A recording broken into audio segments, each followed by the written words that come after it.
మహోన్నతుడా, తండ్రి గడిచినటువంటి కాలం అంతా కూడా మీ కృపలో నడిపించారు, సహాయం చేశారు. అందును బట్టి మీకే కృతజ్ఞతాస్థుతులు చెల్లించుకుంటున్నాము తండ్రి. దేవా, ఈరోజు కూడా కొన్ని ముఖ్యమైన విషయాలు మేము ధ్యానించబోతూ ఉండగా మాకు సహాయం చేసి నడిపించండి, మీ కృపలో బలపరచండి. మీ చిత్తానికి వ్యతిరేకంగా వెళ్ళకుండా తండ్రి, మీ చిత్తానికి అనుకూలంగానే అనేకమైన విషయాల పట్ల స్పష్టత తెచ్చుకొని తండ్రి మా జీవితాలు మీకు అనుగుణంగా సక్రమంగా ముందుకు తీసుకెళ్ళటకు సహాయం చేయండి. ఎటువంటి అపవాద ఆటంకములు కలగకుండా మీ యొక్క ఆలోచన చొప్పున నడిపించండి. సమస్త మహిమ ఘనత ప్రభావాలు తండ్రి మీకే చెల్లించుకుంటూ మా ప్రభువును రక్షకుడైనటువంటి యేసుక్రీస్తు వారి పేరిట ఈ ప్రార్థన అడిగి వేడుకొనుచున్నాము తండ్రి, ఆమెన్. మంచిది. న్యాయాధిపతుల గ్రంథము 17th చాప్టర్ ఇండివిజువల్గా చదువుకోండి. చక్కగా ఒక 2 minutes టైం ఇస్తాను. 2 minutes సరిపోతుందన్న నా ఉద్దేశం. చదవండి. చదివిన తర్వాత మీకేం అర్థమైంది అనేది ఒక 1 minute చెప్పాలి. ఇదే టాస్క్.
Very good.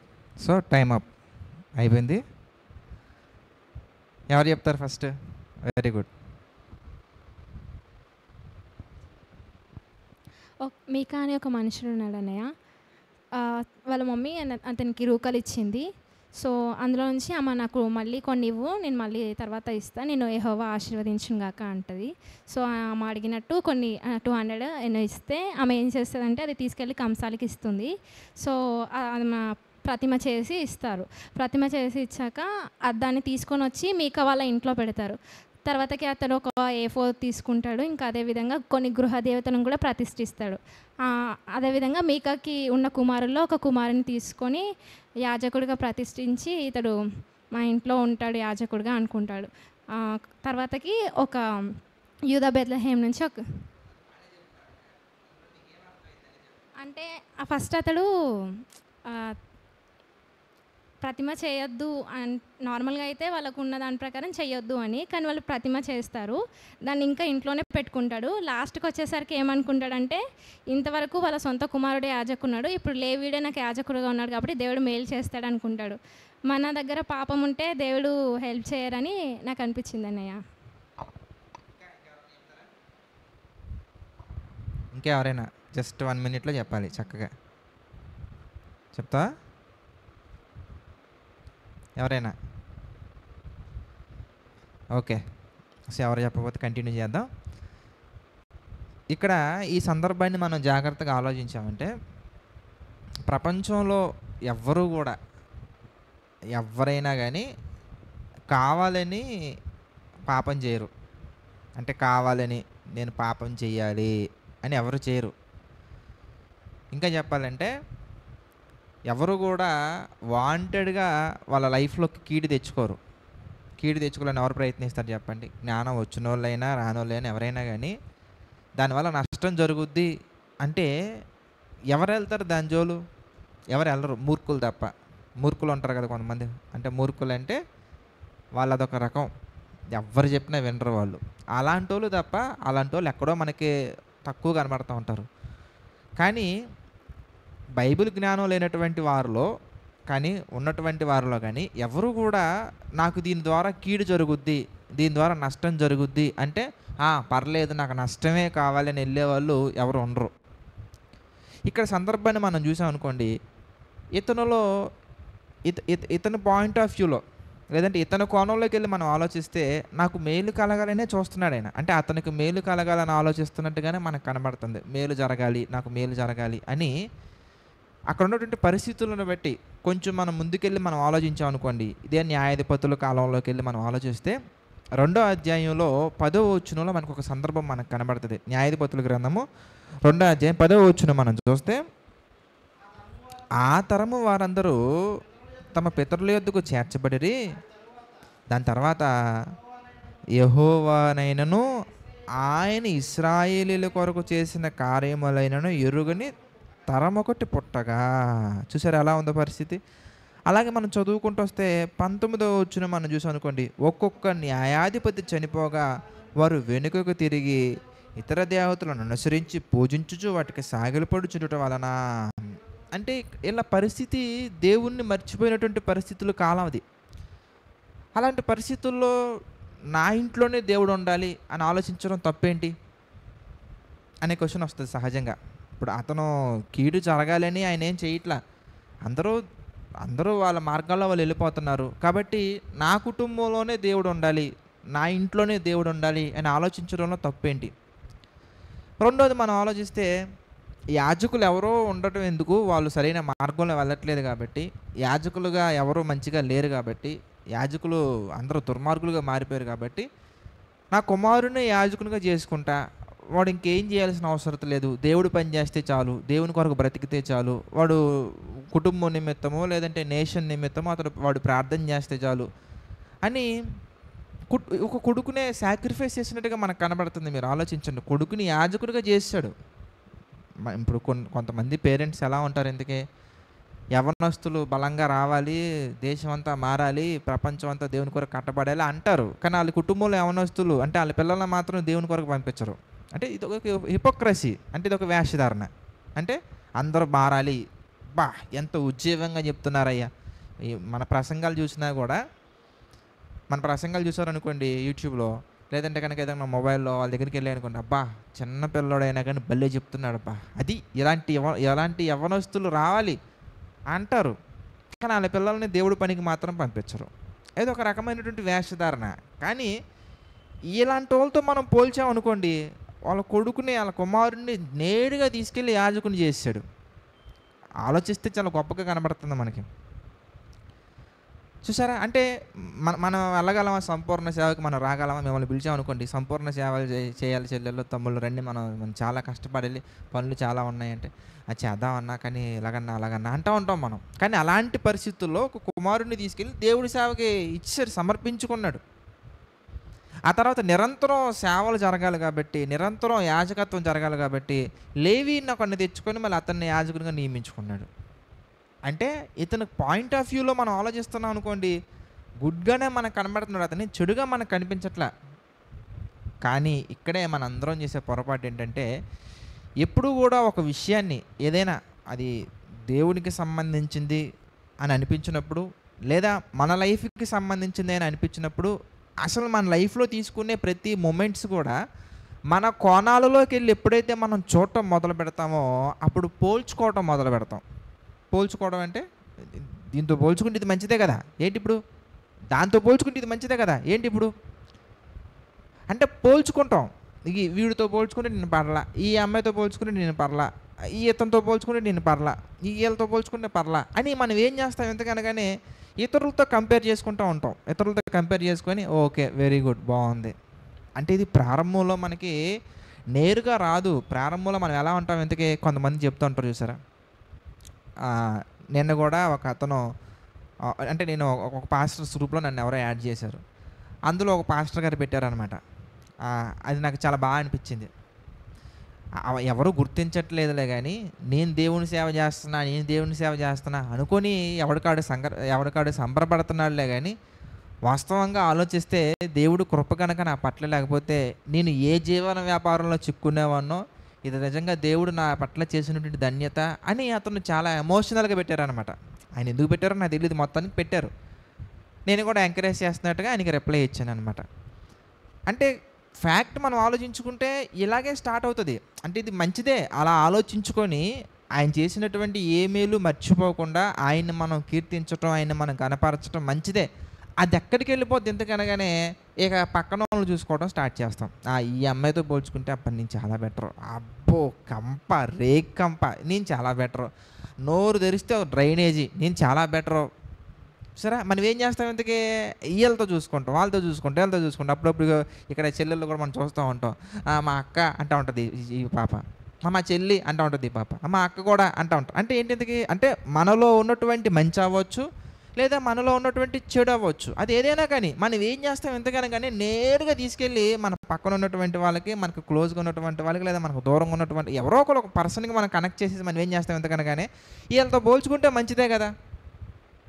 ఇక్కడ ఇతని సందర్భం కూడా మనం ఆలోచించాం అనుకోండి, మనం పోల్చి చూస్తే కరెక్ట్గానే కనపడుతుంది. అతను మేకా అనే వ్యక్తి మనం పోల్చి చూసాం అనుకోండి, అసలు దేవుడిని వదిలిపడేసి లోకంలో కలిసిపోయి వ్యభిచారం, మత్తు, డ్రగ్స్ వాటిల్లో పడిపోయి అలాంటి పనికి మాలినోళ్ళతో పోల్చుకుంటే ఇతను కొంచెం మంచిగానే కనబడుతున్నాడు. ఇంట్లోనే దేవుడు ఉండాలి, ఇంట్లోనే యాజకుడు ఉండాలి, నా కుమారుడు ఎందుకు యాజకుడు అవ్వకూడదు అని లోకంతో పోల్చుకుంటే బెటరే, బాగానే ఉన్నాడు అతగాడు.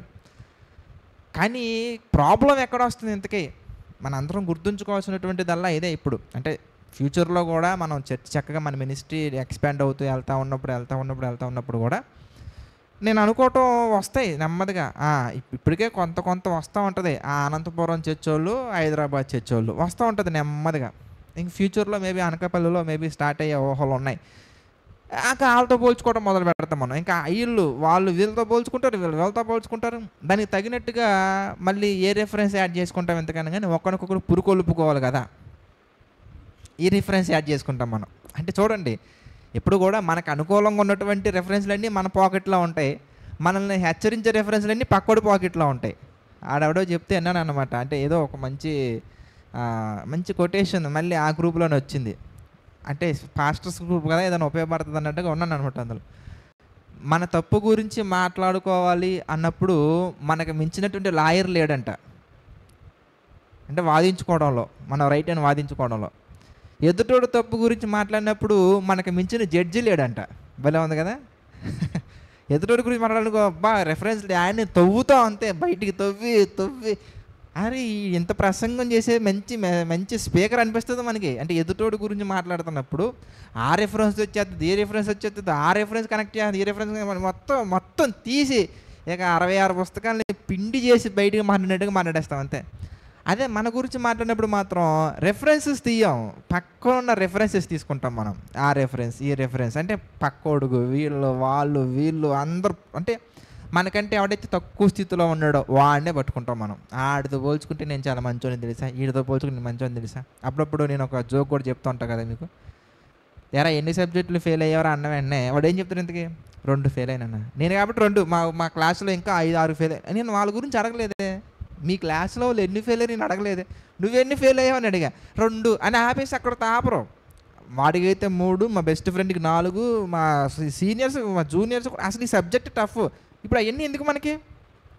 సబ్జెక్ట్ టఫ్ అయితే ఏంటి, పేపర్ టఫ్గా వస్తే ఏంటి, పక్క సెక్షన్ వాళ్ళు ఫెయిల్ అయితే నీకెందుకు, పక్క కాలేజ్ వాళ్ళు ఫెయిల్ అయితే నీకెందుకు, అసలు లాస్ట్ ఇయర్ వాళ్ళు ఫెయిల్ అయితే నీకెందుకు, అసలు అవన్నీ నేను అడగలేదు కదా. నేను అడిగిన క్వశ్చన్ ఏంటి ఎంతకే, ఎన్ని సబ్జెక్టులు ఫెయిల్ అయ్యావు అంటే అక్కడ ఏమి ఎక్స్ప్రెస్ అవుతుంది ఎంతకనగానే నేను మంచోడిని, నేను మంచిదాన్ని అనే పాయింట్ మనం ఎక్స్ప్రెస్ చేసుకుంటాం మనం. సేమ్ మేనర్ మనం ఇతని లైఫ్లో కూడా మనం ఆలోచించాం అనుకోండి, మనకి పక్కనతో పోల్చి మనం చూస్తే ఇతను మనకి మంచిగానే కనబడతాడు. అతను పోల్చుకుంటాడని నేను చెప్పట్లా, మేకాని అతను పోల్చుకుంటాడని నేను చెప్పట్లా. కానీ మనం చూస్తే, మనం ఇప్పుడు ఆ సందర్భాన్ని నేరుగా చూసినప్పుడు, ఆ సందర్భాన్ని మనం బాగా ఆలోచించినప్పుడు, మనం న్యాయాధిపతుల కాలంలో ఉన్నటువంటి మిగిలిన వాళ్ళతో పోల్చామనుకోండి, బెస్ట్గానే కనబడుతున్నాడు ఆయన. ఎందుకంటే ఆయన ఏమీ వేరే వాళ్ళని మర్డర్ చేయట్లేదే, వేరే వాళ్ళని చంపట్లేదే. ఆయన ఇంకా యాజకత్వం ఆ రూట్స్ మర్చిపోలేదు. ఆయన ఆ మూలాలు మర్చిపోకుండా యాజకులు ఉండాలి, లేవీలు ఉండాలి, ఇలాగ ఉండాలి, అలాగ ఉండాలి అనే ఆ కోణంలోనే మనకు కనబడుతున్నాడు. కానీ ఇది మనకి డీటెయిల్గా మనకు అర్థం అవ్వాలంటే యేసుక్రీస్తు వారు చెప్పినటువంటి ఒక సబ్జెక్ట్ మనం ఇంతకుముందు అప్పుడెప్పుడో ఒకసారి డిస్కస్ చేసాం, మళ్ళీ ఒకసారి తెచ్చుకొని ఈ సందర్భాన్ని కనెక్ట్ చేసుకుంటూ మన లైఫ్ కనెక్ట్ చేసుకుంటూ వెళ్దాం. చాలా బాగుంటుంది ప్రాక్టికల్ సెషన్. నిజంగా ఇది ఒక మైల్ స్టోన్ అవ్వాలి మనకి. అంటే ఈరోజు మనం మాట్లాడుకోబోయే విషయాలని మన లైఫ్లో కొన్ని ఇంపార్టెంట్ టర్నింగ్స్ ఉంటాయి చూసారా. అంటే ఈ మలుపుతోటి నా లైఫ్ చాలా ఉన్నతమైన స్థాయిలోకి వెళ్ళింది అని మనం మాట్లాడుకుంటూ ఉంటాం. అలాంటి ఒక మైల్ స్టోన్గా మారాలని నేను మనస్ఫూర్తిగా కోరుకుంటున్నాను. యోహాను సువార్తలకు వెళ్దామండి. యోహాను సువార్త 15th చాప్టర్కి వద్దాం. యోహాను సువార్త 15th చాప్టర్లోకి వెళ్ళి మనం ఆలోచిస్తే 1వ వచనం నుంచి చూద్దాం. యోహాను సువార్త, నేను నిజమైన ద్రాక్షావల్లిని. ఎంత బాగా చెప్తున్నారు చూసారా, నా తండ్రి వ్యవసాయకుడు. ఎంత క్లియర్గా ఉందో మీరు చూడండి. నాలో అంటే యేసుక్రీస్తు వారు అనగానే ఏమేమి పెట్టచ్చు మనం అక్కడ? జీవం పెట్టచ్చు, మార్గం పెట్టచ్చు, వాక్యం పెట్టచ్చు, సత్యం పెట్టచ్చు, తర్వాత పునరుద్ధానం పెట్టచ్చు. నేనే పునరుద్ధానం అంటారు, నేనే జీవం అంటారు, నేనే మార్గం అంటారు, సత్యం అంటారు. నేను ప్రస్తుతానికి వాక్యం అని పెడుతున్నా. అన్నీ కాకుండా ఏవైనా పెట్టుకొని చదువుకోవచ్చు మనం. అక్కడ జీవం అని పెట్టచ్చు, ఏమైనా పెట్టచ్చు. నేను ప్రస్తుతానికి అక్కడ వాక్యం అని పెట్టి చదివే ప్రయత్నం చేస్తా. వాక్యములో ఫలింపని ప్రతి తీగను ఆయన తీసి పారవేయును, ఫలించు ప్రతి తీగ మరి ఎక్కువగా ఫలింపవలనని దానిలోని పనికిరాని తీగలను తీసివేయును. నేను మీతో చెప్పిన మాటను బట్టి మీరు ఇప్పుడు పవిత్రులై ఉన్నారు. అది నా యందు నిలిచి ఉండండి. తర్వాత త్రేగ ద్రాక్షవల్లో నిలిచి ఉంటేనే కానీ చూసారా, తనంతట చాలా మంచి మంచి పదాలు, మంచి మంచి వొకాబులరీ, మంచి మంచి స్టేట్మెంట్స్. ప్రతి ఓడు ఎలా ఫీల్ అవుతాడంటే, నేను గొప్పవాడిని, నేను మంచోడిని, నాకంటే ఎవరు లేరు. ఈవెన్ క్రిస్టియానిటీలో కూడా మనం ఆలోచించుకుని అనుకోండి, కొంతకాలానికి వెళ్ళిపోయిన తర్వాత మనకు ఒక జీవవిడంబం వస్తుంది. ఎలాంటి జీవవిడంబం వస్తుంది? ఇప్పుడు జేసీఎంసీ వీడియోస్ మీరు వింటున్నప్పుడు అలాగే కొన్ని సబ్జెక్ట్స్ మీరు వింటూ ఉంటారు. ఫ్యాక్ట్ నేనే చెప్తా, అవి ఎవరికి తెలియదు అవి మీకు మాత్రం తెలుసు. చక్కగా దేవుడు మీకు మంచి జ్ఞానాన్ని అనుగ్రహించారు, మనందరికి ఇచ్చారు. ఇప్పుడు ఇవి చూసినప్పుడు మనకి ఏమనిపిస్తుంది అంటే, నేనే గ్రేట్ అనే ఫీలింగ్ వస్తుంది. అసలు మనకి ఎందుకు వచ్చే అంత జ్ఞానం ఎంతకే అనగానే అక్కడ అది జవాబు కనబడుతుంది. ఏంటి జవాబు ఎంతకే? చూడండి ఎంత అద్భుతంగా ఉందో. 4వ వచనం, నా యందు నిలిచి ఉండండి, మీ యందు నేను నిలిచి ఉందును. త్రేగ ద్రాక్షవల్లిలో నిలిచి ఉంటేనే కానీ తనంతట తానే ఎలాగూ ఫలింపదో, అలాగే నా యందు నిలిచి ఉంటేనే కానీ మీరు ఫలింపరు. మనం ఫలించాలంటే ఇంకా ఆప్షన్ లేదు అక్కడ. బెటర్ చాయిస్, బెస్ట్ చాయిస్ అంటానికి నువ్వు ఎత్తుక్కోవడానికి ఆప్షన్ లేదు అక్కడ. నువ్వు ఫలించాలంటే నీకున్నటువంటి ఒకే ఒక మార్గం. అందుకే నేను కూడా మార్గం అంటలా యేసుప్రభు వారు వచ్చి, నేనే మార్గం. చూడండి ఎంత బాగా చెప్తాను, నేనే మార్గం, నేనే జీవం, నేనే సత్యం. నేనే అంటే దాని అర్థం ఏంటంటే ఇంకొకటి లేదు. ఇంకా నువ్వు ఎక్స్క్యూజ్ చేయడానికి లేదు ఇక్కడ. ఇప్పుడు మనకి రీసెంట్గా మన బ్రదర్కి ఇప్పుడు ఒక టైఫాయిడ్ వచ్చింది. ఇప్పుడు సిఫ్టెక్ అంటే సిఫిక్సిమ్ అనేది ఒకటి వేయాలి. ఇప్పుడు గుడ్ సెఫ్ ట్యాబ్లెట్ లేకపోతే మోనోసెఫ్ వేయచ్చు, మోనోసెఫ్ లేకపోతే ఇంకొక సెఫ్ వేసుకోవచ్చు. ఏదో సెఫ్లు చాలా ఉన్నాయి నువ్వు వేయడానికి. ఇక్కడ అలా లేదు. ఇక్కడ యేసుక్రీస్తుని డూప్లికేట్ చేద్దామన్నా, వాక్యాన్ని డూప్లికేట్ చేద్దామన్నా, నువ్వు డూప్లికేట్ చేసినా నువ్వు ఒరిజినల్ నువ్వు యాస్టీజ్ పెడితేనే అవుతుంది తప్ప ఇక నీకు ఇంకొక ఆప్షన్ లేదు అక్కడ. కంపెనీస్ మారుతున్నాయి అంటే నీకు లేదు అక్కడ. ఆయనలో ఉంటేనే. మీరు బాగా ఆలోచించాలి. ఈరోజు మాటలు అనేవి లాయర్లా కాకుండా జడ్జిలాగా ఆలోచించండి. అంటే మీ లైఫ్కి మీరే జడ్జిలాగా ఆలోచించుకోవాలి. అట్ట వద్దులే, మీ లైఫ్కి మీరు జడ్జి అంటే మళ్ళీ కరెక్ట్ రాంగ్ దాన్ని అంటారు, జడ్జిమెంట్ ఇచ్చేసుకుని మళ్ళీ నేనే రైట్ అంటారు మళ్ళీ. అందుకే మనకు ఉన్నటువంటి ఒకే ఒక ఆప్షన్ ఏంటి? ఇంతకే వాక్యం, జీవం. యేసుక్రీస్తు వారు అంతే. యేసు ప్రభువులో ఉంటేనే తప్ప మనం ఫలించలేం. నెక్స్ట్ కంటిన్యూ చేద్దాం. ఆ తర్వాత ద్రాక్ష, అది ఇప్పుడు ఎక్స్ప్లెయిన్ చేస్తున్నారు ఏంటి ద్రాక్షవల్లి ఏంటి తీగలేంటి అని చెప్తే, ద్రాక్షవల్లిని నేను, తీగలు మీరు. అది ఎవడు నా యందు నిలిచియుండునో నేను ఎవని యందు నిలిచియుందునో, ఆ కండిషన్ మీరు బాగా చూడాలి చెల్లెళ్ళు తమ్ముళ్ళు. నువ్వు యేసు ప్రభువులో ఉంటే సరిపోదబ్బా, ఆయన కూడా నీలో ఉండాలి. అర్థమైందా? ఇక్కడే ఈరోజు మనం చాలాసేపు మాట్లాడుకుంటున్నాం. చాలా ఇంపార్టెంట్ సబ్జెక్ట్ మనం మాట్లాడుకుంటాం. ఏంటి ఇంతకీ, మనం వాక్యంలో ఉంటే సరిపోదు, వాక్యం కూడా మనలో ఉండాలి. అదేంటన్నా, అది ఎలా పాసిబుల్ అన్నా ఇంతకనగానే అది అక్కడికే వస్తా. అదే మనం ఆలోచిద్దాం ఈరోజు. అదే మనం డీటెయిల్గా మనం డిస్కస్ చేద్దాం. అదేంటికి ఎంత చక్కగా చూసారా, ద్రాక్షవల్లిని నేను, తీగలు మీరు. ఎవడు నా యందు నిలిచియుండునో నేను ఎవని యందు నిలిచియుండునో వాడు మాత్రమే బహుగా ఫలించును. నాకు వేరుగా ఉండి మీరేమీ చెయ్యలేరు. చాలు, ఆయనకి వేరుగా ఉండి మనం ఏమీ చేయలేము అని చెప్తున్నారంటే, ఏమీ చేయలేమంటే ఏమీ చేయలేమా? పాపం చేయొచ్చు బ్రహ్మాండంగా, అందులో ఏముంది? పాపం చేయడానికి యేసుప్రభువులో ఉండాలా? యేసుప్రభువులో లేవంటేనే పాపంలో ఉన్నట్టు నువ్వు అక్కడ. నీకు అర్థమవుతుందా? అంటే మనం ఫలించాలంటే, అంటే మనం గొప్పగా అభివృద్ధి పొందాలంటే, మనం ముందుకెళ్ళాలంటే, మన లైఫ్ అప్డేట్ అవుతూ వెళ్ళాలంటే మనం ఎవరిలో ఉండాలి? ఎందుకనగానే ఇదిగో ఆయనలో ఉండాలి. ఇప్పుడు మీకా గారి దగ్గరికి వెళ్ళిపోదాం. ఆయన దగ్గరికి వెళ్ళిపోయి ఈ ఈ ఈ పాయింట్స్ అన్నీ చూద్దాం. అంటే వాక్యానుసారంగా అతను చేసింది రైట్ రాంగా, అది మనం క్రాస్ చెక్ చేసుకోవాలి. వాక్యానుసారంగా చూడాలి. మన పాయింట్ ఆఫ్ వ్యూలో మనం చూసాం అనుకోండి, అది మనకు అన్ని కరెక్ట్గా కనబడుతూ ఉంటాయి. అయ్య బాబోయ్ ఎంత త్యాగం చేశాడండి, వాళ్ళ కుమారుణ్ణి సేవకి ఇచ్చాడా. త్యాగం పెద్దదిగానే మనకు కనబడుతుంది, కానీ నిష్ప్రయోజనమైన త్యాగం దేనికి? ఇప్పుడు నిష్ప్రయోజనమైనటువంటి దానికోసం మనం ₹1,00,00,000 ఖర్చు పెట్టామండి. ఏం ఉపయోగం చెప్పండి? ₹1,00,00,000 ఖర్చు పెట్టి నువ్వేం సంపాదించావు ఇంతకీ? ఇదిగో మన సైంటిస్టులు కూడా చేస్తూ ఉంటారు, శాస్త్రవేత్తలు కూడా చేస్తూ ఉంటారు. 400 కోట్లు వేసుకునే కాదు డబ్బులు, 400 కోట్లు 500 కోట్లు ఖర్చు పెట్టి పక్క గ్రహాల దగ్గరికి వెళ్ళి ఏం తీసుకొస్తారా అంటే మట్టి తీసుకొస్తారు. ఆ కవర్లో తెచ్చుకుంటారు మట్టి.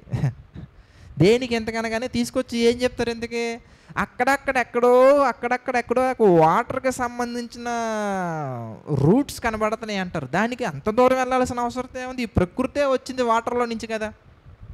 బైబిల్ చదువుకుంటే ఒక ముక్కలో అర్థం అవట్లా మనకు అది. సరే, బైబిల్ చదువుకుంటే ఒక మొక్కలో అర్థమైపోతుంది వాటర్లో నుండి యూనివర్స్ వచ్చిందని చాలా చక్కగా మనకు అర్థమవుతుంది. దానికోసం అన్ని కోట్లు ఖర్చు పెట్టాలి మనం. ఎందుకే నమ్మకపోవటం వల్ల వచ్చినటువంటి ప్రాబ్లం ఇది. అంటే నమ్మకపోతే వచ్చే రిజల్ట్ ఎంత? ఆ ఒక్క మొక్క తెలుసుకోవడానికి ఏంటి, ఆ ఒక్క మొక్క 400 వాటర్లో నుంచే ఈ ప్రకృతి వచ్చిందనే మొక్క తెలుసుకోవడానికి ఎంత ఖర్చు పెట్టాలో నువ్వు నమ్మకపోతే, బైబిల్ నమ్మకపోతే 400-500 కోట్లు ఖర్చు పెట్టాలి. నేను నా మాట నమ్మకపోతే నష్టం చూడండి. అంటే మనకు అర్థం అవటం కోసం చెప్తున్నా. దేవుడు మాట నమ్మకపోతే నీకు వచ్చిన నష్టం ఎంత? అన్ని బైబిల్ అంతా అవసరతలా, ఒక మొక్క నమ్మకపోవడం వల్ల వచ్చిన నష్టం అది.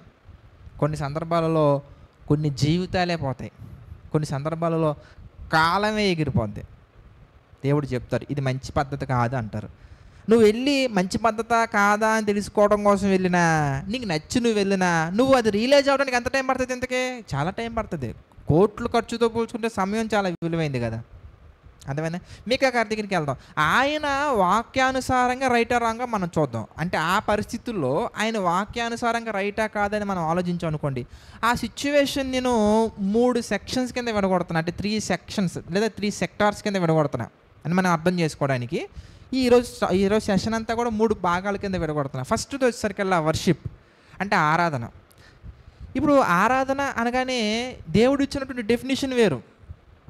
ఇప్పుడు మనం ఏం చేయాలి? ఎందుకే దేవుడు ఇచ్చిన డెఫినేషన్లోకి వెళ్ళి మనం ఆలోచించి దాని ప్రకారంగా మనం ఉండాలా, లేదంటే కనుక మనకిష్టం వచ్చినట్టుగా మనం ఉండాలా? ఇంతకే మనకిష్టం వచ్చినట్టు ఉండే ప్రయత్నం చేసాం అనుకుని ఆయన చెప్తున్నారు ఏంటి, నాకు వేరుగా ఉండి మీరు ఫలింపలేరు.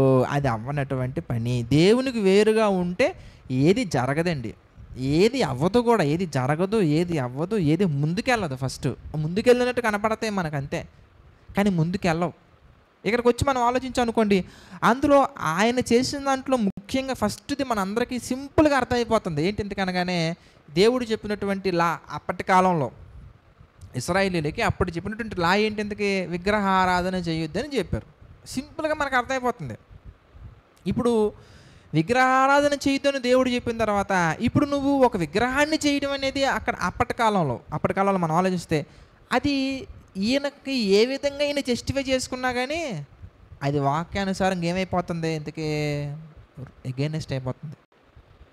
ఇప్పుడు చెప్పండి, పక్కోడితో పోల్చుకుంటే బాగానే ఉన్నాడు, దేవుడు వచ్చేస్తే ఏమైపోతుంది, ఇంతకీ ఆ సిచ్యువేషన్కి వచ్చేసరికల్లా సెట్ అవుతుంది. అది అంటే ఇతని మైండ్లో ఏదైనా ఉండనివ్వండి, ఇతని మనసులో ఎంత మంచి ఉద్దేశమైనా ఉండనివ్వండి, ఇతని మనసులో ఎంత ఎంత ఆసక్తి అయినా ఉండనివ్వండి, ఇతని మనసులో ఎంత ఆసక్తి అయినా ఉండనివ్వండి. అందుకే ఒక సెక్షన్ పెట్టేశాడు దేవుడు, ఒక సిస్టమ్ పెట్టేశాడు.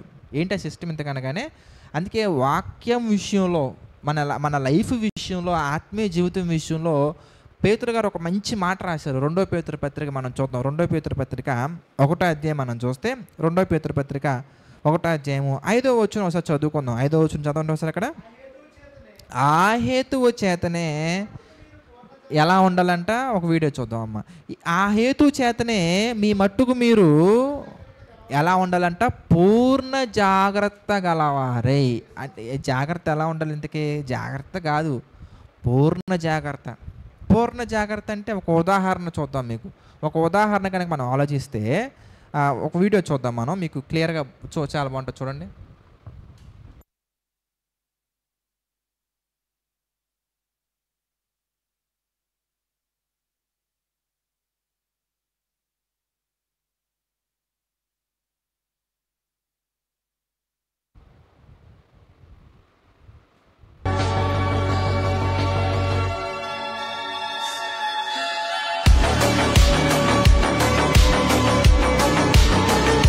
చూద్దాం కొంచెం first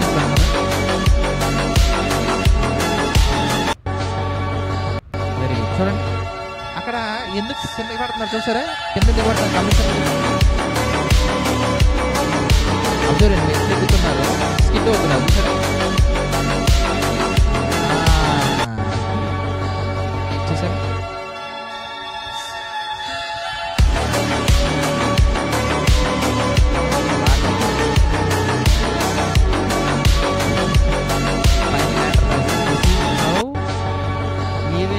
centimeter variation disturbs our mind. As it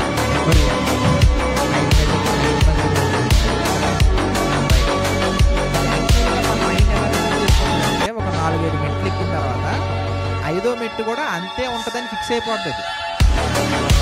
ఎలా ఉంటుంది, ఒక 3 స్టెప్స్ ఎక్కించుకోండి, 4వ స్టెప్ కూడా అది క్యాల్కులేట్ చేసుకుంటుంది.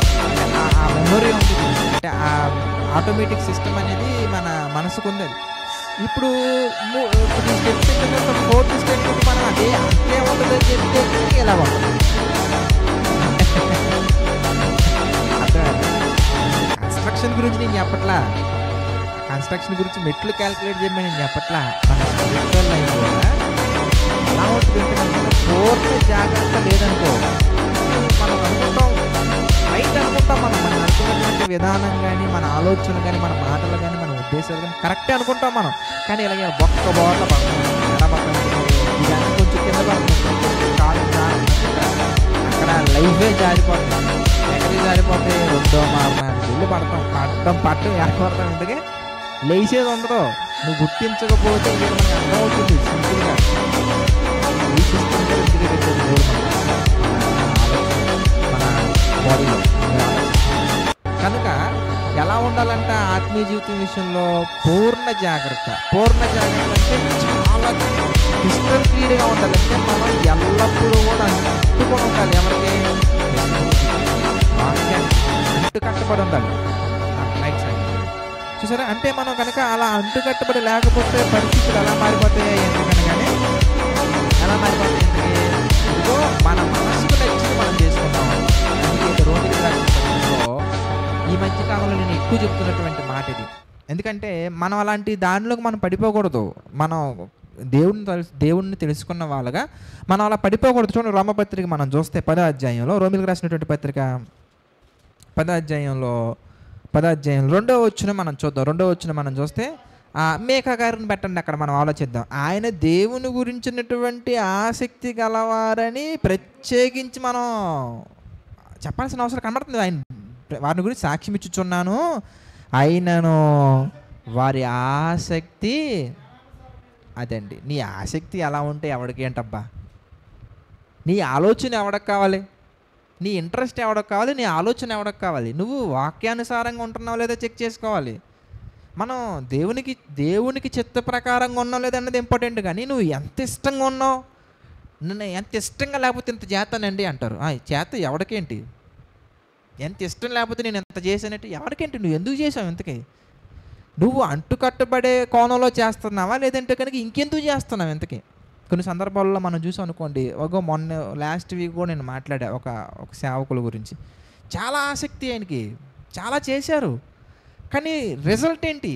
ఇప్పుడు మేకా గారి లైఫ్నే మనం తీసుకుంటే రిజల్ట్ ఏంటి చెప్పండి? అక్కడ ఉన్నటువంటి వాళ్ళందరినీ కాదని ఒక దేవమందిరం లాంటిది ఒకటి పెట్టుకొని వాళ్ళందరినీ కాదని ఒక చక్కగా ఒక మంచి ఆసక్తి కలిగి ఒక మంచి ఉద్దేశం కలిగి ఒక యాజకుని కూడా పెట్టుకొని అతనికి మళ్ళీ ఉద్యోగం ఇచ్చి అతనికి మళ్ళీ బట్టలు ఇచ్చి అతనికి మళ్ళీ డబ్బులు ఇచ్చి దేవుని యాజకత్వం జరిగిస్తున్నాడంటే ఆసక్తి బ్రహ్మాండంగా ఉందండి. కానీ అది వాక్యానుసారమైనదా కాదా? ఇప్పుడు నేను ఉన్నా హైదరాబాద్ నుంచి, ఇది అనంతపురం నుంచి వచ్చే ఇక్కడికి, ఆసక్తి చాలా బాగుంది, కానీ ఇక్కడికి వచ్చిన తర్వాత పరిపూర్ణమైన వాక్యం బోధించకుండా, పరిపూర్ణమైనటువంటి వాక్యానుసారమైనటువంటి విధానంలో మిమ్మల్ని పెంచకుండా, వాక్యానుసారంగా నేను ఉండకుండా ఎందుకు 400 కిలోమీటర్ల జర్నీ? దేనికి? 300 కిలోమీటర్ల జర్నీ నెత్తికేసి కొట్టుకోవడానికి ఉపయోగం ఉండదు. ఇప్పుడు మళ్ళా ఇక్కడి నుంచి మళ్ళీ వెళ్ళాలి అనంతపురం, మళ్ళీ అక్కడ కొన్ని యాక్టివిటీస్ ఉంటాయి, మళ్ళీ మోసం షార్ట్ ఫిల్మ్, మళ్ళీ ప్రేమ మూవీ, తర్వాత మళ్ళీ ఇవన్నీ ఎందుకు చేస్తున్నాం? ఇంతకీ ఆసక్తి ఉంటే సరిపోదు, అంటు కట్టబడి ఉండాలి. ఎవరికి ఎవరికి ఎవరికి? ఇక దివ్యాక, లేదంటే కనుక జ్యోతి అరుణాక, లేదా నేను నిఖిల్ నాక? మేమిద్దరం అంటు కట్టబడి ఉంటే ఏం ఉపయోగం చెప్పండి? అదేం ఉపయోగం ఏముండదు, నయా పైసా ఉపయోగం లేదు. దేనికి? ఇప్పుడు నిఖిల్ వెళ్ళిపోయి యేసుక్రీస్తు వరకు అంటు కట్టబడి ఉండాలి, రాజే వెళ్ళి యేసుక్రీస్తుకి అంటు కట్టబడి ఉండాలి. అలా కాకుండా మనం ఏ చిన్న చేసినా ఒక సెంటీమీటర్ గ్యాప్ వచ్చినా కానీ సిచ్యువేషన్ ఎక్కడికి వెళ్ళి పడుతుంది, ఎంతకన్నా కానీ నరకంలో పడతాం అంతే.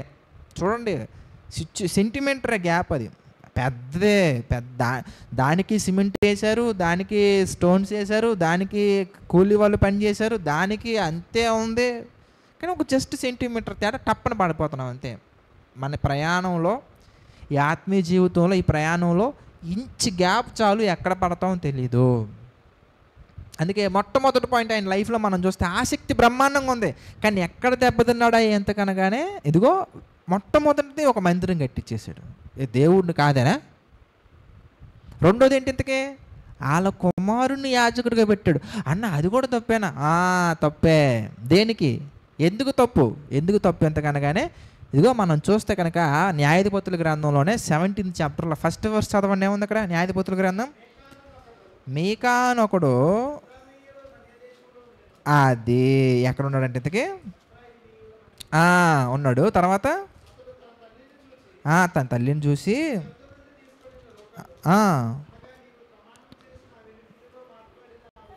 అది చక్కగా అలా మాట్లాడుకుంటూ వచ్చారనుకోండి. ఆయన లేవీయుడు కాదనే సబ్జెక్ట్ మనకు అర్థమైపోతుంది.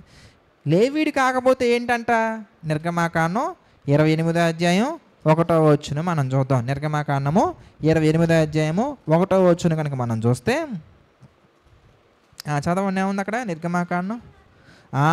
మరియు నాకు యాజకత్వము చేయుటకై నీ సహోదరుడైన అహరోనును అతని కుమారులను, అనగా అహరోను కుమారులైన నాదాబును, అబీహును, ఎలియాజరును, ఈతామారును ఇశ్రాయేలు నుండి నీ వద్దకు పిలిపించుకొనుము. అంటే ఎవరు చెయ్యాలి యాజకత్వం? ఇంతకే ఎవరు చేయాలి? ఇంతకే లేవీలు కాదు సిస్టర్స్, బ్రదర్స్.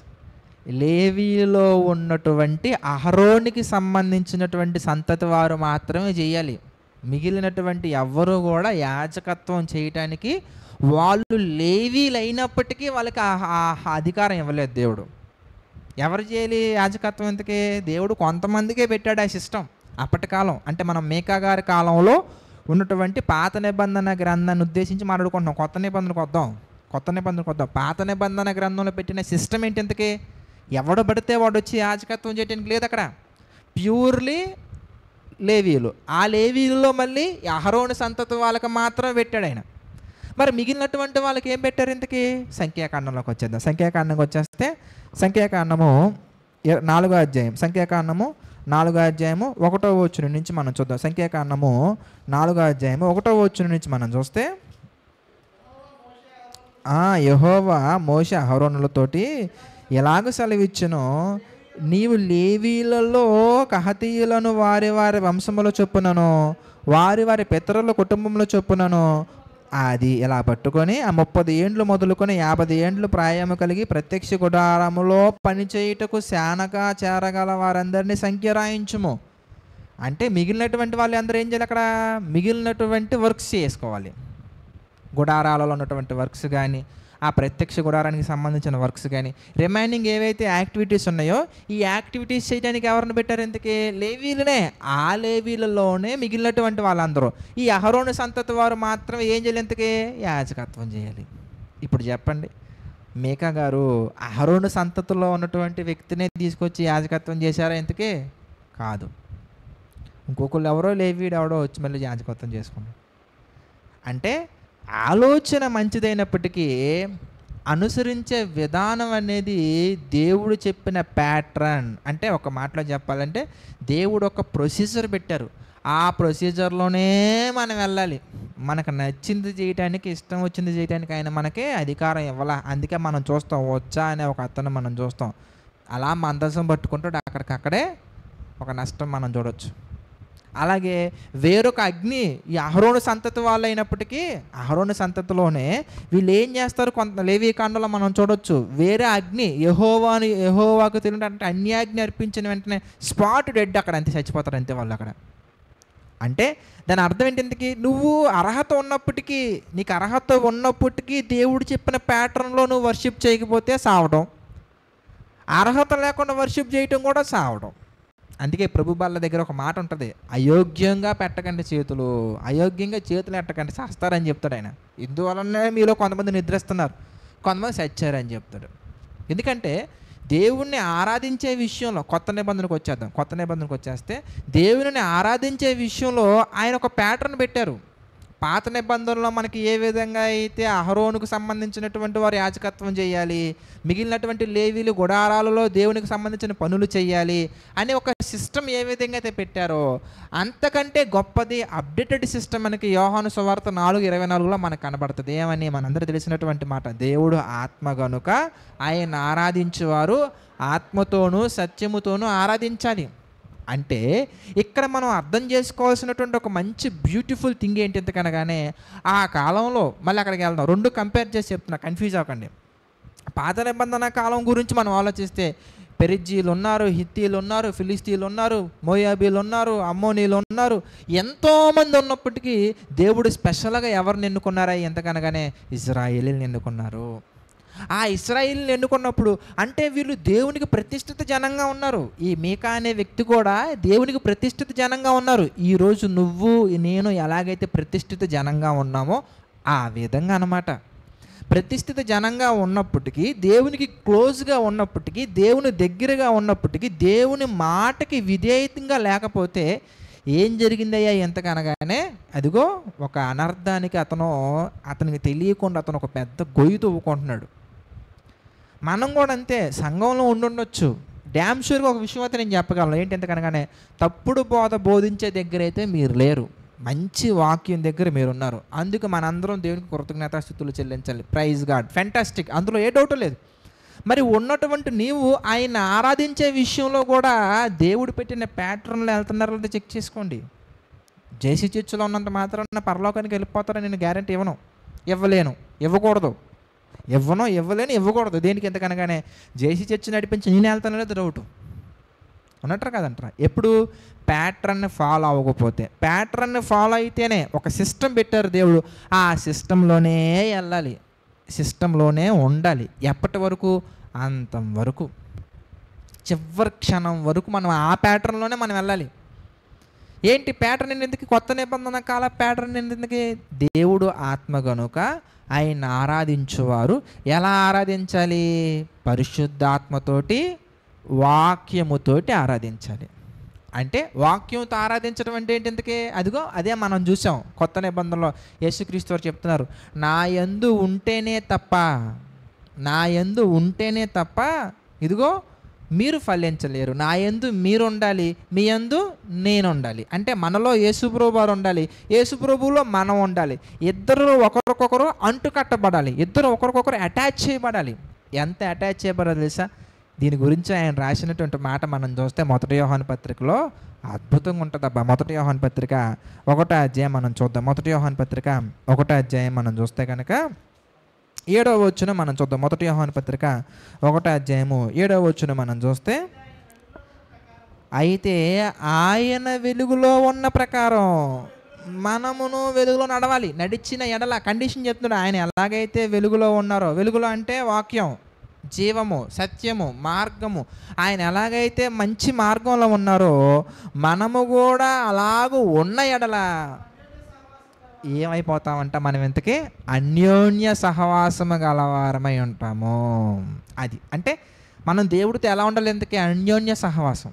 అన్యోన్య సహవాసం అంటే ఇది మీకు అర్థం అవ్వాలంటే మీకు దగ్గరలో ఎవరైనా కొత్తగా పెళ్ళైన వాళ్ళు చూడండి, మీకు అర్థమైపోద్ది. అస్సలు ఉండలేరు వాళ్ళు ఒకళ్ళు విడిచిపెట్టేసి ఒక 5-6 నెలలు. తర్వాత పరిస్థితులు వేరుగా ఉంటాయి. అదవుతుంది. అంటే దాంతో పోల్చట్లా నేను అన్యోన్య సహవాసం అంటే ఒకసారి మీకు ఒక వీడియో చూపించా, గుర్తుందా? ఏంటందుకే ఆయన పడుకున్నప్పుడు బైబిల్ చదువుకుంటూ ఉంటాడు, నుంచున్నప్పుడు బైబిల్ చదువుకుంటుంటాడు, బ్రష్ చేసేటప్పుడు బైబిల్ చదువుకుంటుంటాడు, స్నానం చేసేటప్పుడు, నిద్రపోయేటప్పుడు బైబిల్. మనం ఏం చేస్తాం? పడుకున్నప్పుడు వాట్సాప్ నోటిఫికేషన్ చూసుకుంటాం, లేచిన వెంటనే వాట్సాప్ నోటిఫికేషన్ చూసుకుంటాం, అంతే కదా. తర్వాత అంటే డివోషన్ చూస్తున్నారులే, కొంచెం సంతోషం. మీరు సంతోషం అంటే కొంత మేరకు. నేను డివోషన్ కంటే ముందు మీరు చక్కగా మంచిగా ఒక డైలీ పోర్షన్ పెట్టుకోవాలి. లేచిన వెంటనే ఒక మంచిగా వాక్యం చదువుకోవాలి. మంచిగా జర్నీ చేస్తున్నప్పుడు, జర్నీ నుంచి బయటకు వచ్చిన తర్వాత మీకు పాసిబిలిటీస్ ఉంటే వాష్రూమ్లో కూడా మంచిగా రెఫరెన్స్లు అతికిచ్చేసుకోండి. పాసిబిలిటీస్ నిజమే, అందులో ఏ ఇబ్బంది ఏం లేదు. మనం పాపం చేయకుండా ఉండాలంటే, మంచిగా నిలబడాలంటే సహవాసం ఆ స్థాయిలో ఉండాలి. ఆత్మతో, పరిశుద్ధాత్మతో ఎప్పుడు ఆయన ఆరాధిస్తున్నాం. ఆదివారం ఒక పూట వచ్చి లే అంటే కాదు, అది అర్థమైందా? అదొక పాట, హల్లెలూయా అంటే కుదరదు. ఒక్కరోజు వచ్చి ఆబోతులాగా అరిస్తే అది ఆరాధన ఎందుకు అవుతుంది? అంతే కదా. తప్పిపోయినటువంటి ఆబోతులు అరుస్తూ ఉంటే 11 గంటలకు వదిలేసాం అనుకోండి మనం రోడ్డు మీద, ఎలా అరుస్తే ఇంతకీ? ఆ స్థాయిలో అరిచినంత మాత్రాన్ని అది సెట్ అవుతుంది. అది ఎలా ఆరాధించాలి ఇంతకీ? అదిగో ఆత్మతోనూ సత్యముతోనూ ఆరాధించాలి. ఎంత అద్భుతంగా ఉంది. ఇంకొక మాట చూద్దాం. యోహాను సువార్త మనం చూస్తే, యోహాను సువార్త 14వ అధ్యాయం మనం చూద్దాం. యోహాను సువార్త 14వ అధ్యాయం మనం చూస్తే, 14వ అధ్యాయము 23వ వచనం మనం చూద్దాం. 14:23 మనం చూద్దాం. చూడండి ఎంత అద్భుతంగా ఉంది. యేసుప్రభువు మాట్లాడుతుంది, ఒక్కడు నన్ను ప్రేమించిన ఎడల వాడు నా మాట గైకొంటాడు.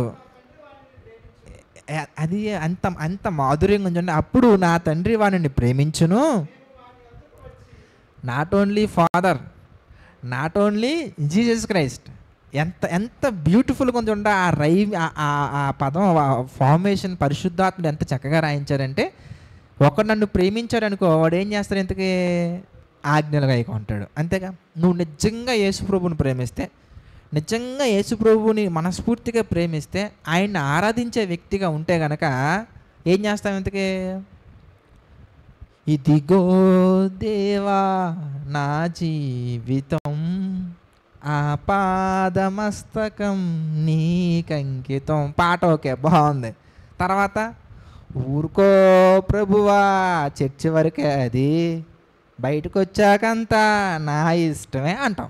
అంతేగా. మరి బయటికి వెళ్తామండి, వాట్సాప్ ఇప్పుడు ఆపాదమస్తకం అంటే పాదాల దగ్గర నుంచి తల వరకు మొత్తం నీకే అంటాం. అంతా బాగానే ఉంది. ఈ ఫింగర్స్ ఏం టైప్ చేస్తున్నాయి? వెళ్ళి యూట్యూబ్లో చూడండి. ఈ ఫింగర్స్ ఏం టైప్ చేస్తే యూట్యూబ్లోకి వెళ్ళి best jokes, best comments, best Telugu movies, best home making food, best ఏముంటాయి? ఎందుకు అయ్యే టక్ టక్ టక్ టక్ టక్ టక్ టక్ టక్. ఇంకొంతమంది గేమ్స్ ఆడుతుంటారు, టక్ టక్ టక్ టక్ టక్ గేమ్స్ ఆడుతుంటారు కొంతమంది. ఇంకొంతమంది ఆ ఫోన్ని మనం ఈ గూగుల్ హిస్టరీ ఓపెన్ చేస్తా కానీ తెలియదు మనకి ఎంత మంచిగా ఉన్నావు నువ్వు అనేది. మరి ఏం పాడావు ఎందుకు చర్చిలో?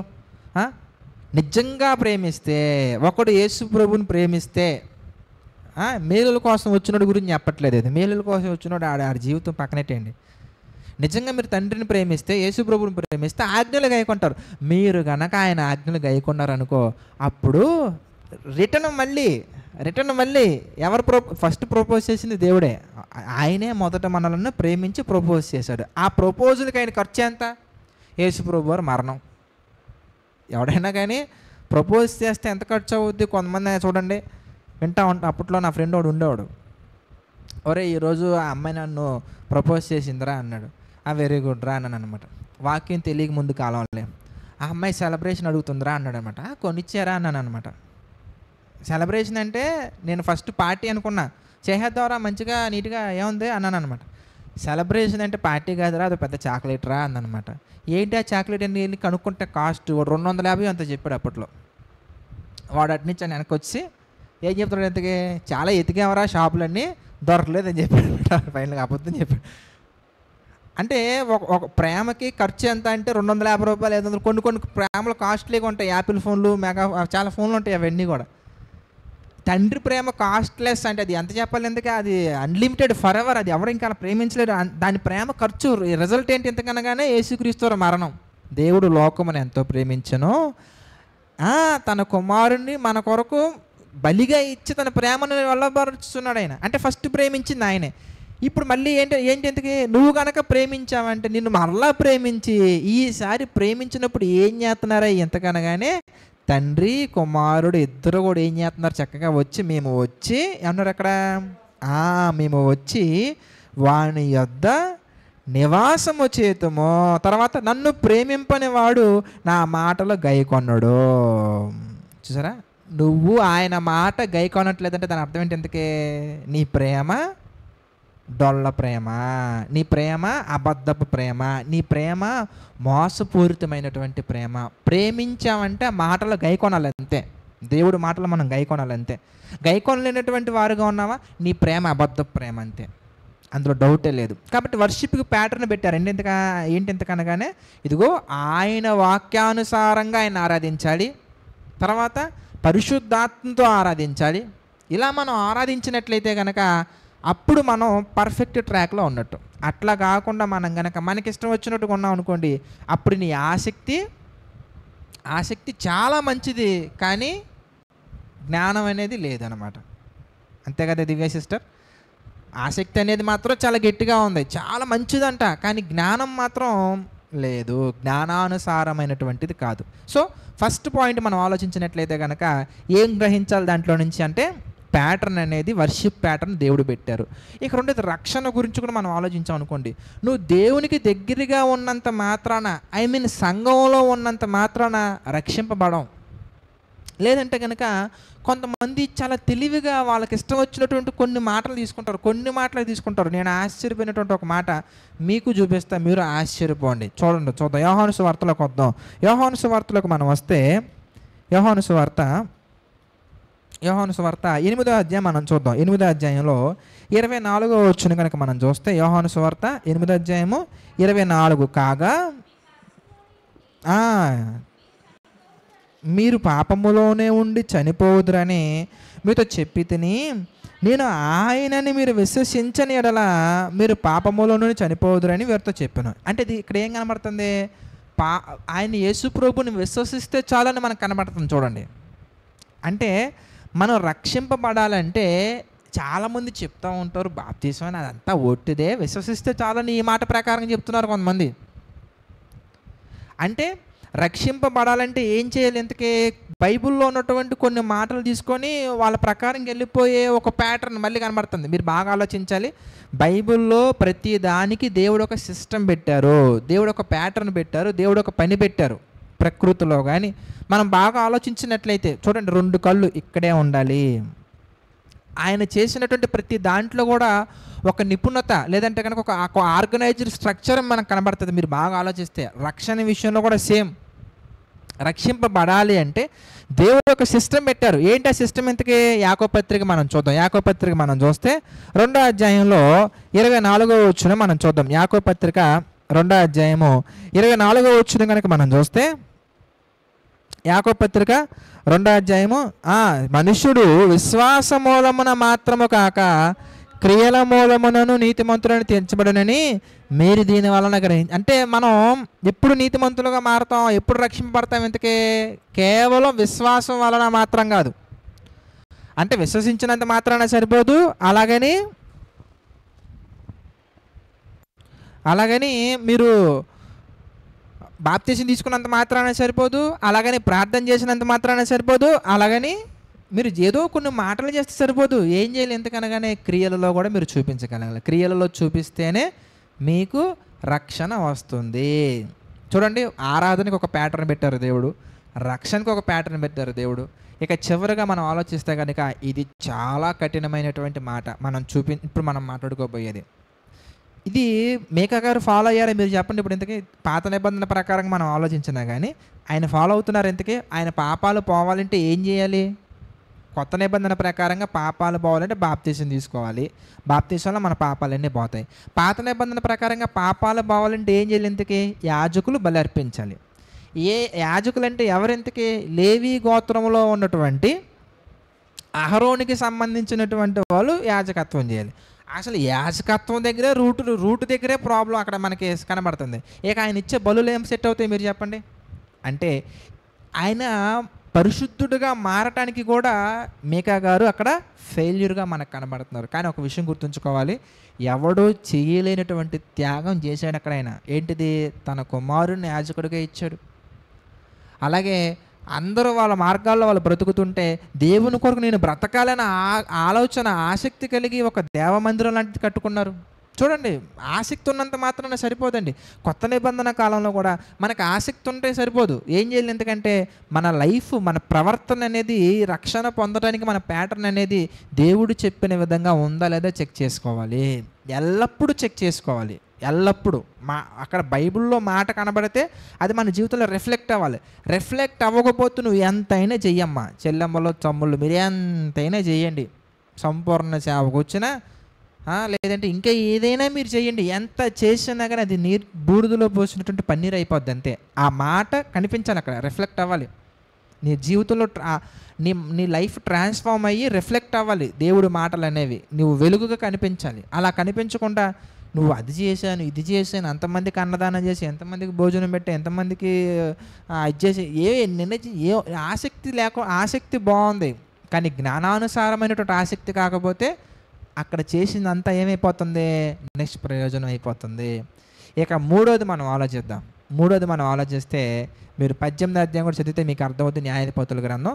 కానీ మూడో దాంట్లో డైరెక్ట్గా వెళ్ళిపోతున్నాం. మూడోది ఏంటి? ఇంతకీ 1 యోహాను పత్రిక 2వ అధ్యాయము, 1 యోహాను పత్రిక 2వ అధ్యాయము 15వ వచనం మనం చూద్దాం. ఇది ప్రతిసారి మనం చదువుకుంటున్నాము కానీ ఈసారి మళ్ళీ ఒకసారి జ్ఞాపకం చేస్తున్నాం. 1 యోహాను పత్రిక 2వ అధ్యాయం 15వ వచనం కనుక మనం చూస్తే, ఈ లోకమునైనను లోకములో ఉన్న వాటినైనను, అది దేవుడు ఈ లోకాన్నైనా లోకములో ఉన్న వాటినైనా ప్రేమించొద్దని చెప్పిన తర్వాత నేను ప్రేమించట్లా జస్ట్ ఇష్టపడుతున్నానని చెప్తే కుదరదు.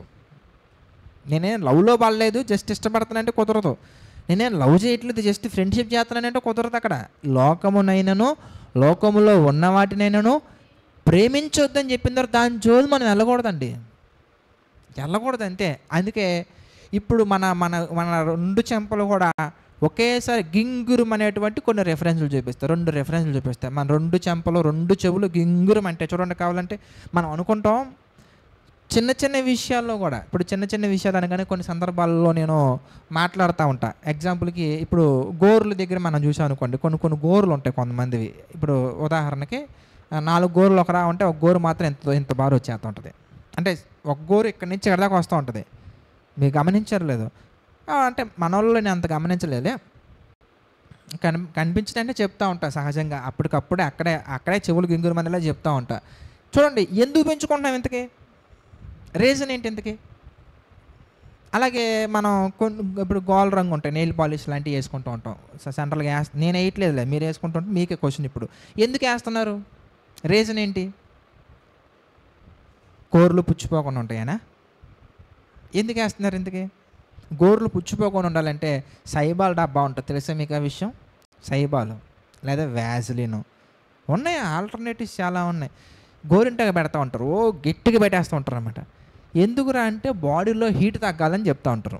Very good. మరి మజ్జిగ తాగొచ్చు కదా, బటర్ మిల్క్ తగ్గినా బాడీలో హీట్ తగ్గుతూ ఉంటుంది. మరి ఎందుకు అలాగా అంటే ఏం చేస్తున్నాం ఎంతకన్నా కానీ ఎవడో ఇంటి పక్కనో ఇంటి ఎదురుగానో లేదంటే ఫ్రెండ్సో ఎవడో మొత్తానికి ఎవడో పనికి మాలినటువంటి ఎవడో మనకు పరిచయం ఉంటున్నాడు ఎవడో మొత్తానికి ఆడి మాటలు వింటాం మనం అక్కడ, లేదా అది మనం అలవాటు చేసుకుంటాం. అందుకే దుష్ట సాంగత్యం మంచి నడవడిని చెరుపును.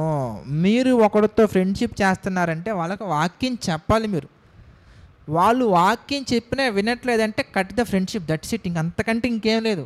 ఎందుకు ఎంతకన్నా కానీ వాళ్ళలో ఉన్నటువంటి ఒక్కొక్కటి అది ఎలా స్టార్ట్ అవుతుంది అంతకే నెమ్మదిగా. ఈ జుట్టు ఆ చెల్లెళ్ళ గురించి మాట్లాడుకుంటే ఈ జుట్టు పద్ధతిగా దువ్వుకునే వాళ్ళం కాస్త ఎలా మారిపోతాం, నెమ్మదిగా తెలియకుండా మారిపోతాం అంతే. నేను హెయిర్ కట్ షాప్కి వెళ్తే వాడు అసలు నా మాట ఏంటలేదాడు. ఒరే బాబు నాకు ఇలా వద్దురా అని చెప్తుంటే, లేదు ఇది బాగుంటుందండి, ఫొటోస్ రకరకాల ఫొటోస్ చూపిస్తుంది, వెనకాల ఒక రకంగా ఉంది, ఎదరు ఒక రకంగా ఉంది, నాకు వద్దు బ్రదర్ అని చెప్తున్నా వింటలేదు. ఇక ఆయన రెడీ ఫిక్స్ అయిపోయాడు అంతే. నీకు ఇంకో 20 రూపాయలు ఎక్స్ట్రా ఇస్తా కావాలంటే నువ్వు ఇలాగే చెయ్యి అని చెప్తే, అంటే అలా ఉన్నారు.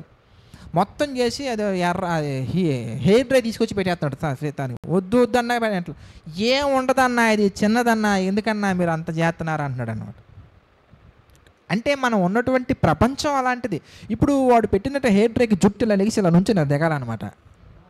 అంటే అది ఉద్దేశం అదే, ఇలా లేచి ఇలా దిగితే అన్న ఇది ట్రెండింగ్ అన్న, ఈ ప్రజెంట్ యూత్ అంతా ఎలాగ ఉన్నారన్నా అన్నాడు అనమాట.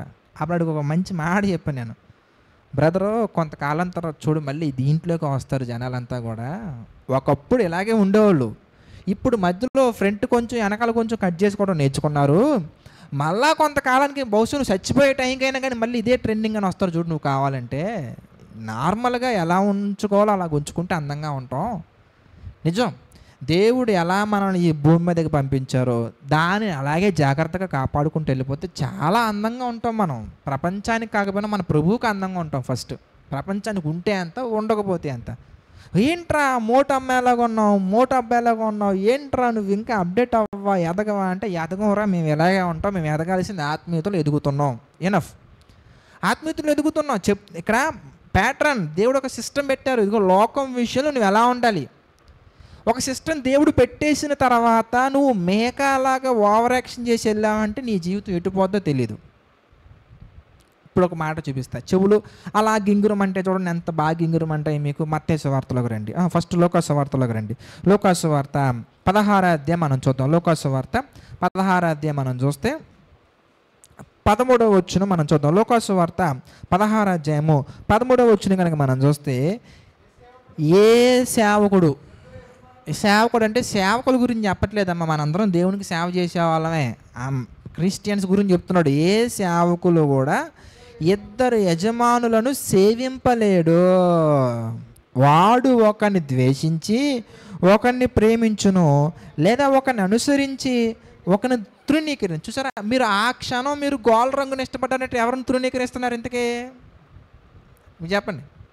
ఒకళ్ళని అనుసరించి ఒకళ్ళని తృణీకరించను. ఇప్పుడు జుట్టు రకరకాల రింగులు తెప్పించారు.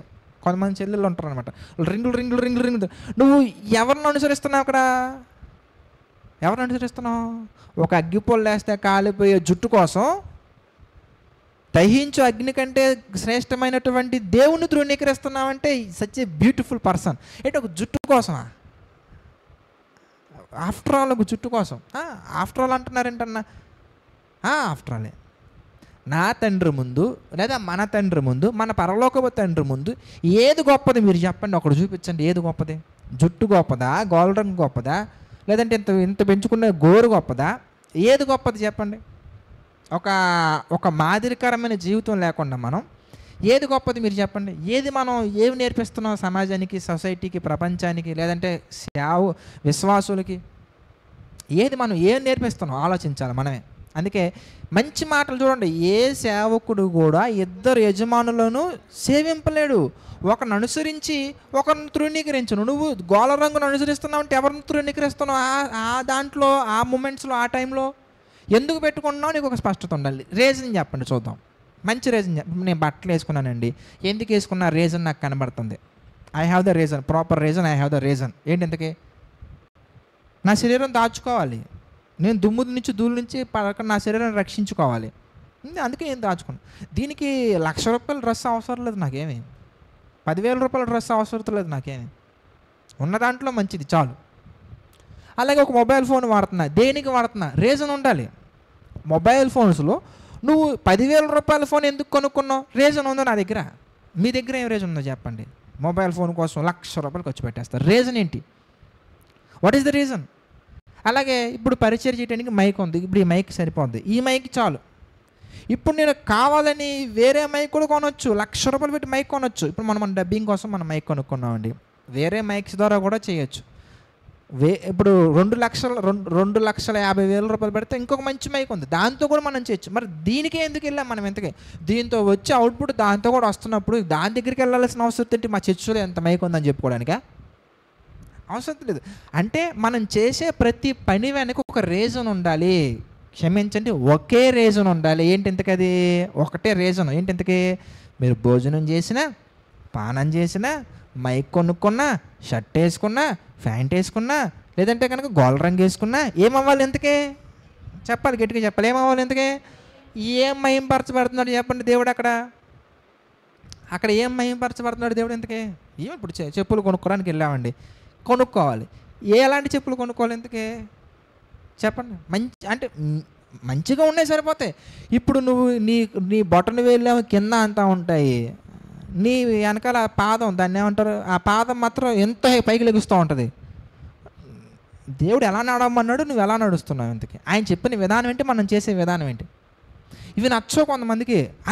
ఇప్పుడు ప్రపంచంతో పాటు వెళ్ళాలని అంటే ఆయన చెప్తున్నటువంటి మాట, ప్రపంచంతో పాటు వెళ్తే ప్రభువుతో పాటు వెళ్ళలేవా అని చెప్తున్నాడు. నువ్వు ప్రపంచాన్ని అనుసరించావా, ప్రభువుని అనుసరించలేవు.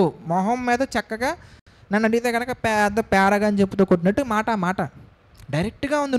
నువ్వు ప్రభువుని అనుసరించితే ప్రపంచాన్ని తృణీకరిస్తావు, ప్రపంచాన్ని తృణీకరిస్తే ప్రభువుని అనుసరిస్తావు. దేవుడు ఏం చెప్పారు, నువ్వేం చేస్తున్నావు? దేవుడు చెప్పిన మాట ప్రకారంగా వెళ్తే నీకు ప్రపంచంతో సంబంధం లేదు. ఇంకా వాళ్ళు ఎవరైనా కానీ, ఎంత పెద్ద రిలేషన్ అయినా, ఎంత క్లోజెస్ట్ రిలేషన్ అయినా, ఎంత మంచి రిలేషన్ అయినా, ఎంత మంచి వాళ్ళైనా, ఎంత గొప్ప డబ్బున్నోళ్ళని ఎవడైనా కానీ ప్రభువుతో వెళ్తే ప్రపంచాన్ని తృణీకరిస్తాడు, ప్రపంచంతో వెళ్తే ప్రభువుని తృణీకరిస్తాడు. అది చిన్నదైనా పెద్దదైనా, క్షణమైనా అరక్షణమైనా, గంట అయినా 2 గంటలైనా దేవుణ్ణి ఆ మూమెంట్స్లో నువ్వు తృణీకరించినట్టే. ఒకవేళ ఆ క్షణంలోనే మన తండ్రి, మన యేసుక్రీస్తు వారిని పంపిస్తే నీ పరిస్థితి ఏంటో చెప్పండి? ఇంతకు ముందు చేసిన దాన్ని బట్టి నీకు పరలోకం వస్తుందని చెప్తున్నాడు ఆయన? అస్సలు లేదు. నువ్వు చేసిన పాపం వలన ఇంతకు ముందు నువ్వు చేసిన నీతి కార్యాలు ఏవి కూడా జ్ఞాపకంలోనికి రావు. ఎంత బాగుంది, ఎంత బాగా చెప్పారు ఆయన. మత్తయి సువార్తలో కూడా వచ్చేద్దాం. మత్తయి సువార్తలోకి వచ్చేస్తే మత్తయి సువార్త 12వ అధ్యాయము 30వ వచనం చూద్దాం. మత్తయి సువార్త 12వ అధ్యాయము 30వ వచనం కనుక మనం చూస్తే, నా పక్షమున ఉండని వాడు, అది ఛాలెంజ్ ఎవరితోటి? నా పక్షమున ఉండనివాడు ఆయనకు బెస్ట్ ఫ్రెండ్ అంటున్నాడా? ఆజ్ఞలు గైకొంటే మాత్రం తండ్రిని పట్టుకొస్తున్నాడు ఆయన వెళ్ళి. ఏమని? రెండు మన ఇద్దరం వెళ్ళి అక్కడ ఉందామని. ఒకవేళ ఆజ్ఞలు గైకొనకపోతే మాత్రం హెబ్రీ పత్రికలో రెఫరెన్స్ వస్తారు, చూసి మళ్ళీ అక్కడికి వద్దాం. బాగుంటుంది హెబ్రీ పత్రిక రెఫరెన్స్, చాలా అద్భుతంగా ఉంటుంది. చూడండి, హెబ్రీ పత్రిక 13వ అధ్యాయం మనం చూద్దాం. హెబ్రీ పత్రిక 12వ అధ్యాయము 28, 29 వచనాలు మనం చూద్దాం. హెబ్రీ పత్రిక 12, 28. అందువలన మనము నిశ్చలమైన రాజ్యమును పొంది దైవ కృప కలిగి ఉందాము. ఆ కృప కలిగి వినయ భయ భక్తులతో దేవునికి ప్రీతికరమైన సేవ చేద్దాము. ఎలయనగా మన దేవుడు రక్షణకర్త ఉన్నాడు అని ఉందండి. అక్కడ ఏమనుంది? అక్కడ నా దాంట్లో అలాగే ఉంది, మరి మీ దాంట్లో అలాగే ఉందా? దహించే అజ్ఞానం ఉందా మీ దగ్గర? ఉంది కదా, వెరీ గుడ్. ఇప్పుడు రండి అక్కడికి, మత్తయి సువార్త 12వ అధ్యాయానికి వచ్చేయండి, 30 వచ్చును. నా పక్షమున ఉండని వాడు నాకు విరోధి. తండ్రితోటి యేసుక్రీస్తుతోటి విరోధం పెంచుకోవడం అనేది చూసారా? ఆఫ్టర్ ఆల్ గోల్డ్ రంగు కోసం ఎంత ఎంత బాధాకరం అండి ఇది. అందుకే లోకమునైనను లోకములో ఉన్న వాటినైనను ప్రేమించకండి, వద్దు. ఎందుకంటే యు ఆర్ చూజన్ వన్. మనం ఎన్నుకోబడినటువంటి వాళ్ళం. ఎవరి చేత? దేవుని చేత. తండ్రి మనల్ని ఆకర్షించి పరిశుద్ధుల గుంపులో మనల్ని పెట్టారు, పరిశుద్ధుల సంఘంలో, పరిశుద్ధుల స్వాస్థ్యంలో మనల్ని పెట్టారు దేవుడు. అప్పుడు మనం పోయి కుక్క వాంతికి తిరిగినట్టుగా మళ్ళీ దాన్ని కోరుకుంటే మనం ఎలా మనదేంటి చెప్పండి? కష్టమైనా, నష్టమైనా, శ్రమ అయినా, ఇబ్బంది అయినా, ఏదైనా కానీ మనల్ని కుదురుగా ఉండనివ్వరు. మీకు ఒక మాట చెప్తున్నాను, దేవుని సేవ కానీ మనం మంచిగా బ్రతకాలనుకుంటే ఈ లోకం మనల్ని మంచిగా ఉండనివ్వదు, 100% ఉండనివ్వదు. ఎందుకంటే అనేక రకాల వాళ్ళు మనల్ని ఇన్ఫ్లుయెన్స్ చేస్తూ ఉంటారు. మీకు తెలుసా లేదా? మీరు బాగా ఆలోచించారు అనుకోండి. నేనైనా కానీ పైకి ఇలా నవ్వుతూ కనబడుతున్నా కానీ ఇంత గొప్పగా ఇంతమందికి మంచి విషయాలు చెప్తూ ఇంతమందిని పాపంలో నుంచి తప్పించడం అంటే ఏ పోలీస్ వల్ల అవుద్ది, ఏ చట్టం వల్ల అవుద్ది, ఏ కోర్టు వల్ల అవుద్ది చెప్పండి చూద్దాం. ఎవరి వల్ల కాదు. నేను ముందు నేరుగా చెప్తున్నా, ఏ కోర్టు వల్ల కూడా కానటువంటి పని నేను చేస్తున్నా. నా తండ్రి కృపను బట్టి, నా తండ్రి ఇచ్చినటువంటి అధికారాన్ని బట్టి, తండ్రి ఇచ్చినటువంటి జ్ఞానాన్ని బట్టి పాపం చేయాలంటే భయం కలిగే విధంగా, పాపాన్ని అసహించుకునే విధంగా నేను చేస్తున్నా జనాల్ని. ఇలా చేస్తుంటే ఇది కనిపించదు ఎవరికి. ఏమంటారు తెలుసా? నీ మొహానికి ఇంకా ఇల్లు లేదురా అనేవాళ్ళు ఉన్నారు, ఇంకా ఉన్నారు. నేనేం కట్టుకోను, ఫ్యూచర్లో కూడా కట్టాను నేను. దేనికి? ఇంతకంటే ఇల్లు అవసరం లేదు మనకి. దేనికి ఇల్లు ఎందుకు చెప్పండి? అన్న వస్త్రములు గలవారమై ఉంటే చాలు అన్నాడు దేవుడు. ఇంకా ఆ ఒక్కడు చాలు, ఇంకా అవసరం లేదు. ఇప్పుడు మళ్ళీ డూప్లెక్స్ హౌస్, 2 BHKలు, 3 BHKలు, ఈవెన్ రేకుల షెడ్లు దేనికి? సేవ చేయడానికి సంఘం కావాలి, మందిరం కావాలి. మందిరంలో ఒక ప్లేస్ చాలు. ఒక ప్లేస్ అంతా దేనికి? ఒక రూమ్ కూడా దేనికి చెప్పండి? మనల్ని మోటివేట్ చేస్తారు. నీ బ్రతుక్కి ఇంకా ఇల్లు లేదా? నీ మొహానికి ఇంకా కొంప కూడా లేదా? ఇప్పుడు ఎవడో మాటలు వినేసి నన్ను అంత మాట అంటావా? నా దేవుడు నువ్వు ఎవడు ఎక్కడ అవమానపరచబడలా, మన తండ్రి అక్కడ ఏం అవమానపరచబడలేదు. దేనికి? నీ మొహానికి ఇంకా ₹1,00,000 శాలరీ లేదా? అయ్యో అన్నవండి. ఇప్పుడు ₹1,00,000 శాలరీ కోసం మనం పరిగెత్తాల్సిన అవసరం లేదు. ఆడెవడో ఏదో అన్నాడని మనం పరిగెత్తాల్సిన అవసరంలా. ఎవడు ఎన్ని మాటలు అన్నా కానీ ఒక ప్యాటర్న్ మనకు కనబడుతుంది బైబిల్లో. ఏంటి ఆ ప్యాటర్న్? ఇంతకీ ఈ లోకంలోనికి ఏం తీసుకొచ్చామని చెప్పండి? ఏమి తేలా. పోయేటప్పుడు ఏం తీసుకెళ్ళాలి? ఇంతకీ ఏమి తీసుకెళ్లాల్సిన అవసరం లేదు. కాగా అన్న వస్త్రములు గలవారమై ఉండి, మంచిగా చెప్పారు. తినడానికి అన్నం ఉంది, వేసుకోవడానికి బట్టలు ఉన్నాయా? అవి కూడా నీకు అవసరం లేదురా బాబు, నా పని చేయి, నేను నీకు ఇస్తా అన్నాడు దేవుడు. ఆయన చెప్పినట్టు మాట ఏంటి? రాజ్యానీతిని వెతుకురా. నువ్వేం తినాలో, ఏం తాగాలో, ఎక్కడ ఉండాలో, ఏం ధరించుకోవాలో, నువ్వు పిచ్చుక కంటే బహుశ్రేష్టమైనటువంటి వాడివి, అనేకమైన పిచ్చుకల కంటే శ్రేష్టమైనటువంటి వాడివి, నేను నిన్ను చూసుకుంటానని మన తండ్రి మనకు చెప్పినప్పుడు ఇక మనం ఎవడో అన్న మాటకి మనం ఇన్స్పైర్ అవ్వాల్సిన అవసరం లేదు, ఎవడో అన్న మాటకి మనం డీమోటివేట్ అవ్వాల్సిన అవసరం అస్సలే లేదు. అన్నారు పరిచర్య ప్రారంభించిన కొత్తలో, మంచి బెగ్గింగ్ ప్లాట్ఫామ్ మొదలెట్టావుగా అన్నారు. ఆడికి అది బెగ్గింగ్ అయ్యి ఉండొచ్చు, నాకు అది భవిష్యత్తును మార్చేది, నాకు అది అనేక మంది బ్రతుకులు మార్చేది. ఎనఫ్. నా తండ్రి నన్ను మంచి దాసుడు అంటే చాలు. ఇప్పుడు దేవుని కొరకు బ్రతుకుతున్నప్పుడు మనల్ని ఎవడో వచ్చి వెనకాల ప్రోత్సహించరమ్మా, ఎవడు ప్రోత్సహించరు. సేవే. ఇప్పుడు నేను అలా సేవ చేయటమే కాదు, మీరు లోకంలో బ్రతకాలన్నా, మీరు దేవుని కొరకు మంచిగా బ్రతకాలన్నా మిమ్మల్ని ఎవడు ఎంకరేజ్ చేయడు. ఇప్పుడు మంచిగా ఒళ్ళంతా కప్పుకునే బట్టలు, మంచిగా చున్నీ వేసుకొని, మంచి చెప్పులు వేసుకొని, ఈ దరిద్రపు కొట్టు లోకంలా కాకుండా మంచిగా ఒక వెలుగుగా, ఒక మంచి మాదిరికరమైనటువంటి ఒక స్త్రీగా నువ్వు రోడ్డు మీద వెళ్తూ ఉంటే, 1947 వెరీ వెరీ ఓల్డ్ ఫెలో అంటారు అంతే. అదే చింపురు బట్టలు వేసుకొని, కొన్ని బట్టలు వేసుకోవడం మర్చిపోయి వెళ్ళిపోయాం అనుకో, అప్పుడు వావ్ మంచి సచ్ సోషల్ మంచి పేరు ఉంటుంది అబ్బా, మంచిగా మూవ్ అవుతుంది ఈ అమ్మాయి అని మంచి పేరు ఉంటుంది. ఆ పేరు పెడతారు అక్కడ. ఇప్పుడు ఆ పేరు కోసం తండ్రిని వదులుకుంటావా దరిద్రంగా? ఆడెవడో నన్ను అనాలి, అబ్బా రాజా 2 BHK ఫ్లాట్ కట్టాడురా అనే ఆ పేరు కోసం నా తండ్రిని నేను వదులుకోవాలా? అవసరం లేదు. మీకు ఒక మంచి మాట చూపిస్తా. ఈ ప్యాటర్న్ కూడా బైబిల్లో ఉంది. చూడండి కాబట్టి 1 యోహాను పత్రిక చూసారనుకోండి.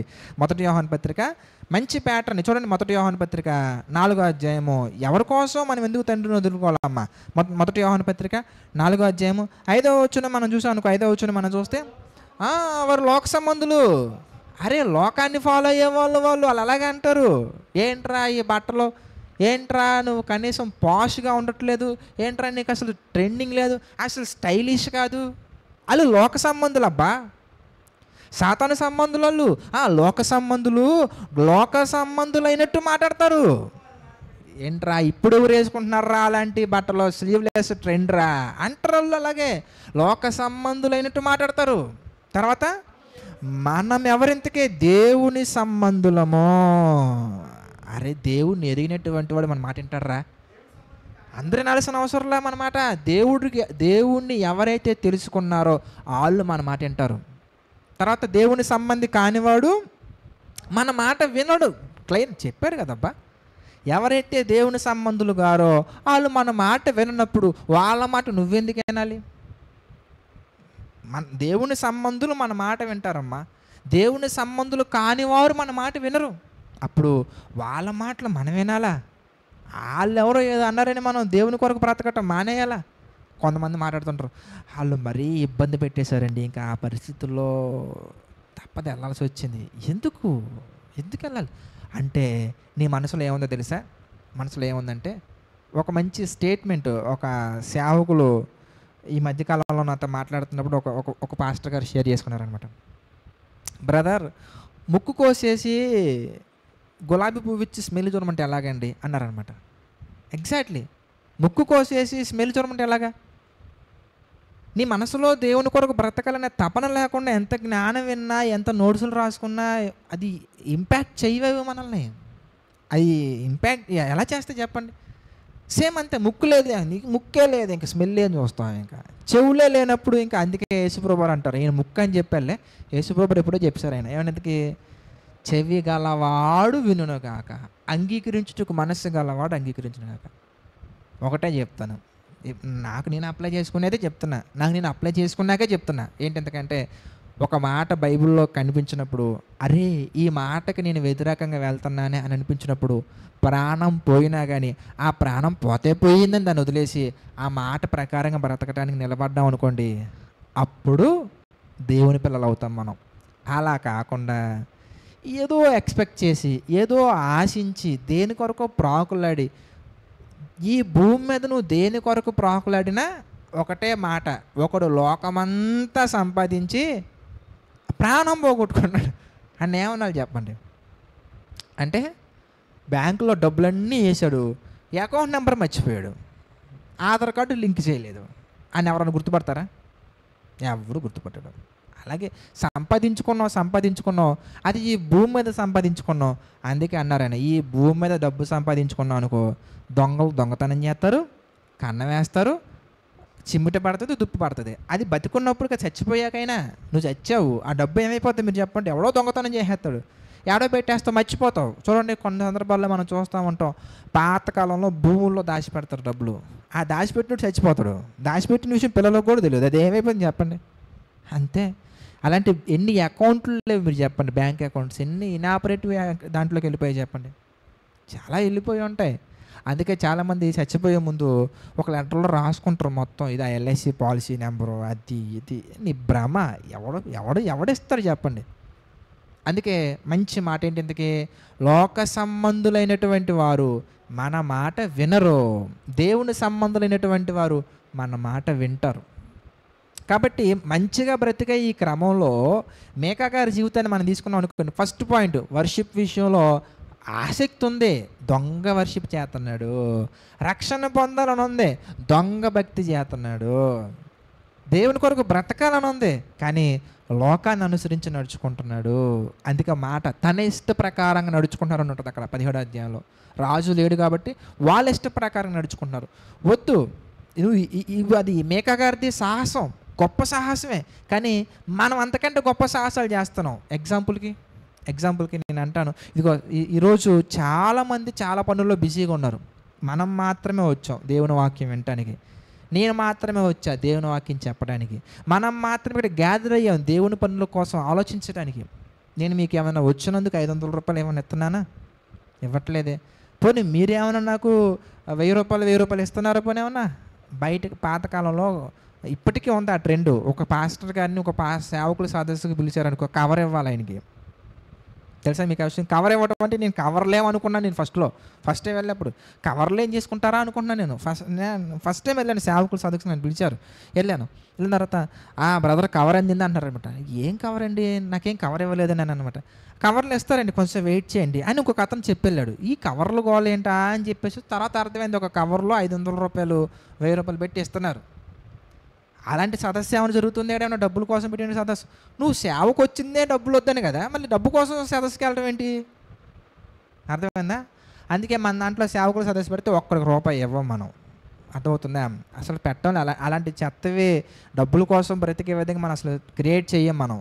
ఏంటి ఎంతకనగానే ఉన్నా లేకపోయినా దేవుని కొరకు బ్రతకాలి అంతే. దేవుడు ఇచ్చారనుకో ప్రశాంతంగా తిందాం. ఇవ్వలేదనుకోండి లేదు. అల్టిమేట్గా ఒక మంచి మాట చూపిస్తా, అది బాగా గుర్తుంచుకోండి. పౌలు గారు చెప్తున్నటువంటి మాట చూద్దాం. ఫిలిప్పీలకు రాసిన పత్రిక క్లోజ్ చేసుకుందాం.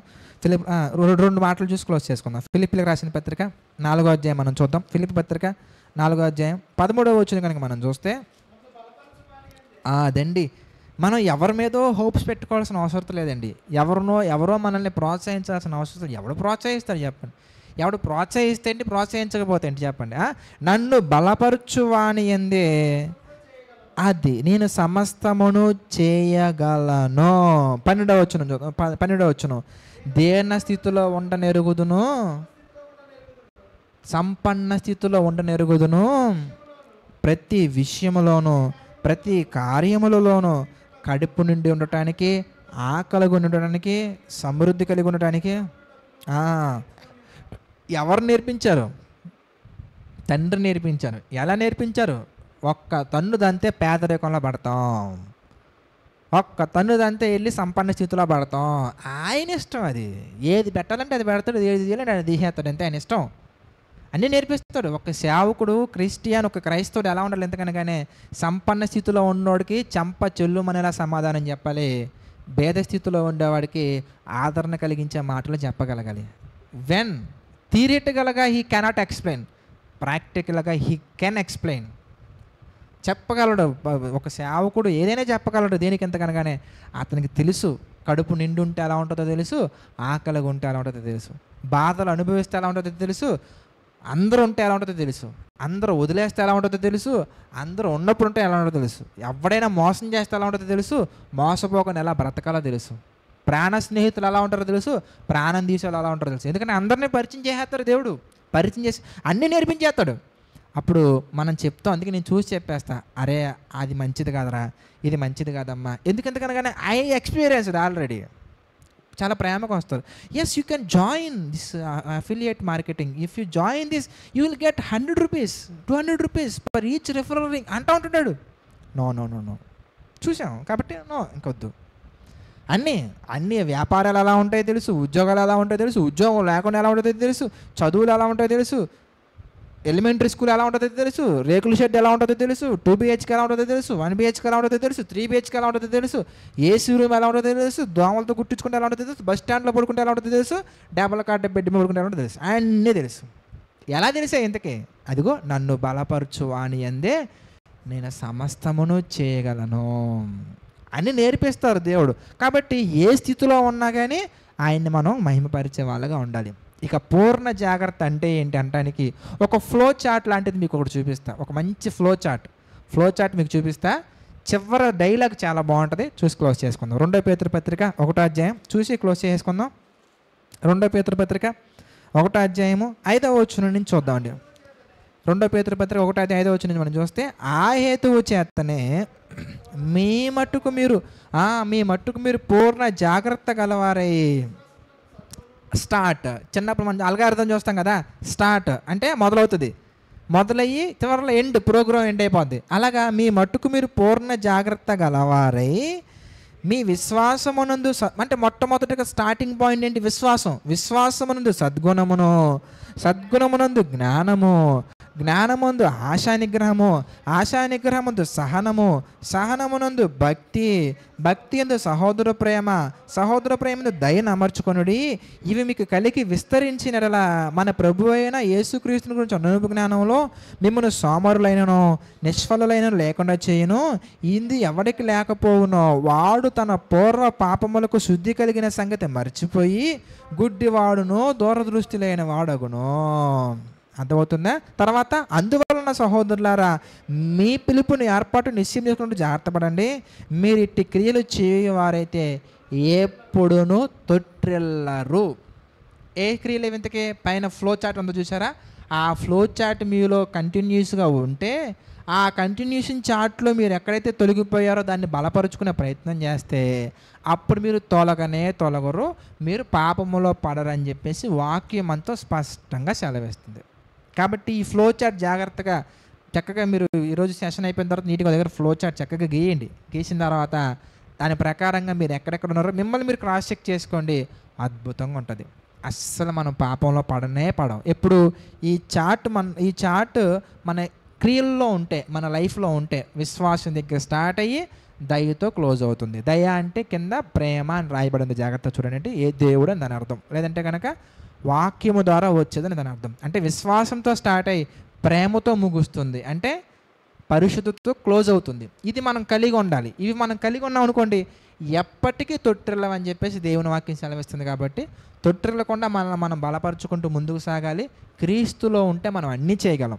ఫైనల్గా అల్టిమేట్గా మనం నేర్చుకున్నటువంటి పాయింట్ ఏంటంటే మనలో ఉండే ఆసక్తి కంటే కూడా జ్ఞానానుసారమైనటువంటి పనులు అనేవి చాలా ఇంపార్టెంట్. బైబిల్లో ప్రతి దానికి ఒక ప్యాటర్న్ దేవుడు పెట్టారు. పిల్లల్ని పెంచడానికి, చదువుకోవడానికి, ఉద్యోగాలకి, సేవకి, తర్వాత దేనికైనా ఒక ప్యాటర్న్ దేవుడు పెట్టారు. వర్షిప్కి, శాల్వేషన్కి, ప్రయారిటీస్కి అన్నిటికీ ఒక ప్యాటర్న్ పెట్టారు ఆయన. ఆ ప్యాటర్న్లోనే మనం వెళ్ళాలి. ప్యాటర్న్ దాటి మనం వెళ్ళామా ఫలించు. ప్రార్థన చేసుకుందాం. తర్వాత కార్యక్రమాల్లోకి మనం వెళ్దాం. ప్రార్థన. ప్రేమగల తండ్రి, దయగల దేవ, మహాగణుడ, మహోన్నతుల తండ్రి, అనేకమైన విషయాలు మాకు తెలియజేస్తూ మీ చిత్త ప్రకారం నడిపిస్తున్నందుకు కృతజ్ఞతాస్తుతులు చెల్లించుకున్నాం తండ్రి. మీ ఆలోచన చొప్పున నడిపించండి, బలపరచండి తండ్రి. సమస్తం మీ నామహిమార్థం జరిగించండి దేవ. తర్వాత జరగబోయే కార్యక్రమాలు కూడా మా తండ్రి జ్ఞాపకం చేసుకోండి, మీ చిత్త ప్రకారంగా జరిగించండి. ఎన్నో లోతైన విషయాలు తండ్రి ఈ యూత్ ఫెస్ట్లో మేము నేర్చుకోవడానికి మాకు సహాయం చేశారు. అందుని బట్టి మీకే కృతజ్ఞతాస్తుతులు చెల్లించుకున్నాం తండ్రి. సమస్త మహిమ, ఘనత, ప్రభావాలు మీకే చెల్లించుకుంటూ మా ప్రభువును రక్షకుడైనటువంటి యేసుక్రీస్తు వారి పేరిట ఈ ప్రార్థన అడిగి పెట్టుకొనిచున్నాము తండ్రి. ఆమెన్. అందరికీ వందనాలండి. తర్వాత కార్యక్రమాన్ని